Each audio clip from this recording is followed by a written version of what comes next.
Hello दोस्तों, हर हर महादेव। कैसे हैं आप सब? उम्मीद करती हूँ आप सब बहुत अच्छे होंगे। तो आज है नागपंचमी। तो नागपंचमी की आप सभी को ढेरों शुभकामनाएं। तो नागपंचमी क्यों मनाई जाती है, इसी के बारे में आज हम कुछ बात करने वाले हैं। तो चलिए जानते हैं नागपंचमी के बारे में। दोस्तों, वीडियो अच्छी लगे तो वीडियो को लाइक और चैनल को सब्सक्राइब करना बिल्कुल ना भूलें। तो चलिए दोस्तों, हम जानते हैं कि नागपंचमी क्यों मनाई जाती है। नाग पंचमी पर भगवान भोलेनाथ की पूजा के साथ उनके गले में विराजमान नाग देवता की पूजा होती है। नाग पंचमी पर नागों की पूजा करने के साथ साथ उन्हें दूध पिलाने का विधान होता है। धार्मिक मान्यताओं के अनुसार नाग पंचमी पर नाग की पूजा करने से व्यक्तियों के जीवन में चल रहा काल सर्प और राहु दोष से मुक्ति मिल जाती है। नागपंचमी का त्यौहार हमारी परंपरा और संस्कृति से जुड़ा है। नागों के साथ जहां तमाम रहस्य जुड़े हैं, वहीं ये जीवन की रक्षा भी करने वाले माने जाते हैं। नागपंचमी पर विधिवत पूजा करने से इन देवता की कृपा मिलती है। नागपंचमी व्रत कथा। प्राचीन काल में एक सेठ जी के 7 पुत्र थे और 7 के विवाह हो चुके थे। सबसे छोटे पुत्र की पत्नी श्रेष्ठ चरित्र की और सुशील थी, परंतु उसके भाई नहीं था। एक दिन उस घर की बड़ी बहू ने घर लीपने के लिए पीली मिट्टी लाने के लिए सभी बहुओं को एक साथ चलने के लिए कहा, तो सभी एक साथ डालियाँ और खुरपी लेकर मिट्टी खोदने के लिए निकल पड़ी। जब बहुएं मिट्टी खोद रही थी, तभी वहाँ एक सर्प निकला, जिसे बड़ी बहू खुरपी से मारने लगी। यह देखकर छोटी बहू ने उसे रोका और कहा, इसे मत मारो, ये बेचारा निरपराध है। यह सुनकर बड़ी बहू ने उसे नहीं मारा। तब वो सांप एक और जा बैठा। तब छोटी बहू ने उससे कहा, मैं अभी लौट कर आती हूँ, तुम यहाँ से मत जाना। इतना कहकर उसके साथ मिट्टी लेकर घर चली आई और कामकाज में फंसकर सर्प से जो वादा किया था वो भूल गई। उसे दूसरे दिन वो बात याद आई तो वो सबको लेकर वहाँ पहुँची। सर्प अभी भी उसी स्थान पर बैठा था, जिसे देखकर छोटी बहू बोली, सर्प भैया नमस्कार। सर्प ने कहा, तू भैया कह चुकी है, इसलिए तुझे छोड़ देता हूँ, नहीं तो झूठी बात कहने के कारण मैं तुझे अब तक डस लेता। वह बोली, भैया मुझसे भूल हो गई, इसकी क्षमा मांगती हूँ। तब सर्प बोला, अच्छा, तू आज से मेरी बहन है और मैं तेरा भाई, तुझे मुझसे जो मांगना हो वो मांग ले। वह बोली, मेरा कोई भैया नहीं है। अच्छा हुआ तुम मेरे भाई बन गए। कुछ दिन व्यतीत होने पर वह सांप मनुष्य का रूप रखकर उसके घर आया और बोला कि मेरी बहन को भेज दो। सबने कहा, इसका तो कोई भाई ही नहीं है, फिर तुम कौन हो? तो वह बोला, मैं दूर के रिश्ते में इसका भाई हूँ, बचपन से ही बाहर चला गया था। उसके साथ विश्वास दिलाने पर परिवार के लोगों ने छोटी को उसके साथ भेज दिया। फिर उसने मार्ग में बताया कि मैं वही सर्प हूँ, इसके लिए तू डरना मत और जहाँ चलने में कठिनाई हो वहाँ मेरी पूँछ पकड़ लेना। छोटी बहू ने बिल्कुल वैसा ही किया और इस प्रकार वह उसके घर पहुँच गई। सर्प के घर में धन ऐश्वर्य को देखकर वह चकित हो गई।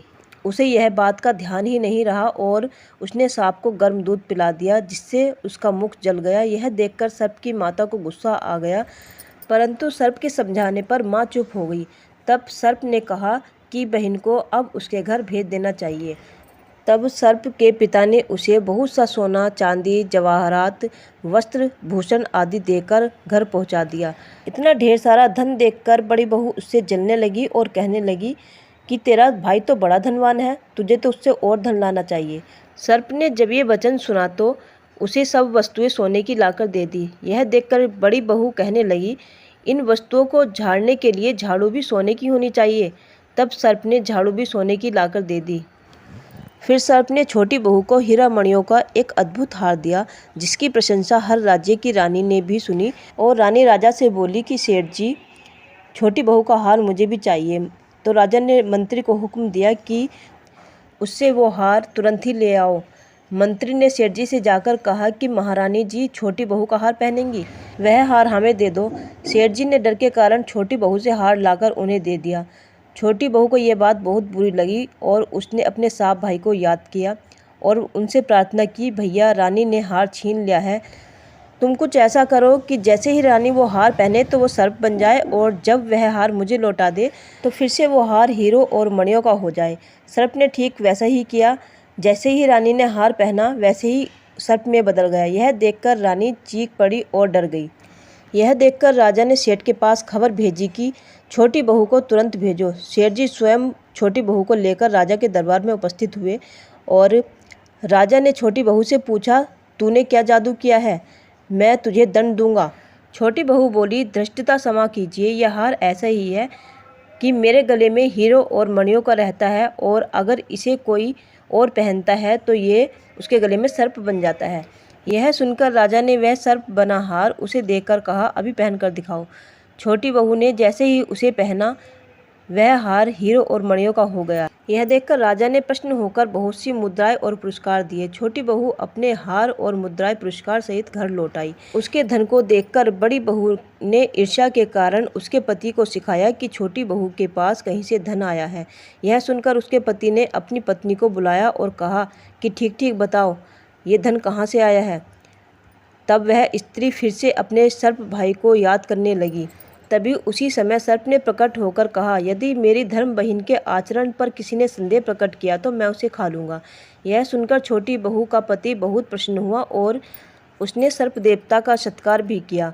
कहते हैं उसी दिन से नागपंचमी का त्यौहार मनाया जाता है और स्त्रियां सांप को भाई मानकर उसकी पूजा करती हैं। नागपंचमी की पूजा कैसे करें। नागपंचमी पर भगवान शिव के प्रिय नाग देवता की पूजा होती है। इसके लिए घर के दरवाज़ों के दोनों तरफ नाग की 8 आकृतियां बनाएं और हल्दी, रोली, चावल, घी, दूध, फूल आदि से नाग देवता की पूजा करें। नागपंचमी का भोग एक दिन पहले तैयार किया जाता है। मंदिरों या शिवालयों में इस दिन तांबे के नाग की पूजा होती है। पूजन में नागपंचमी व्रत कथा के पर नाग देव को प्रसन्न करने के लिए आरती की जाती है। मान्यता यह है कि नाग देवता की पूजा के साथ भगवान शिव का पूजन भी होना चाहिए। साथ ही इसी दिन रुद्राभिषेक भी करना चाहिए, शुभ फल देता है। तो दोस्तों यही थी नागपंचमी की व्रत कथा और पूजन विधि। उम्मीद करती हूँ यह वीडियो आपको पसंद आया होगा और अगर पसंद आया हो तो वीडियो को लाइक करना ना भूलें, चैनल को सब्सक्राइब करना ना भूलें और साथ में बेल आइकन भी प्रेस कर लेना। और यूँ ही हम अच्छी सी वीडियो के साथ आप लोगों के साथ मिलते रहेंगे। तब तक के लिए सभी को नागपंचमी की हार्दिक शुभकामनाएँ। हर हर महादेव, जय भोलेनाथ।